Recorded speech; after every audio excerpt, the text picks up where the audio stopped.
Hi అండి అందరికీ. నేనైతే రెడ్ జ్యూస్ చేస్తున్నాను చూడండి. మనకు కావాల్సింది 1 కేజీ బీట్రూట్, 1 కేజీ దానిమ్మలు, 1 కేజీ ద్రాక్ష అండి. బీట్రూట్ బాగా కడిగేసి దాన్ని తొక్కు తీసి ఒక 2 లీటర్ల దాకా వాటర్ పోసేసి శుభ్రంగా మరగనియాలండి. దాంట్లోకి బిర్యానీ ఆకు, చెక్క, లవంగాయ అన్నీ వేసి దాన్ని మరగనియాలి.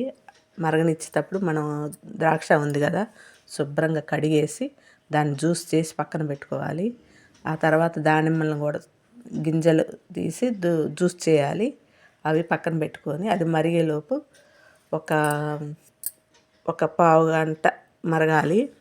మరిగిన తర్వాత మనం అది చల్లగా ఆరిన తర్వాత ఈ 2 జ్యూసులు కూడా దాంట్లో పోసేయాలి.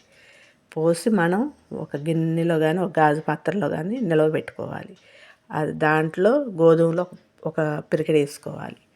అన్నీ కలుపుకొని ఒక రోజంతా మూత పెట్టి పక్కన పెట్టుకోవాలి. ఆ తర్వాత మనం ఒక చిన్న టీ గ్లాసు రోజు తాగుతుంటే మన ఒంట్లో బెడ్ పట్టిద్దండి, రక్తం పట్టిద్ది, మళ్ళీ మొహం అంతా గ్లో వస్తుంది.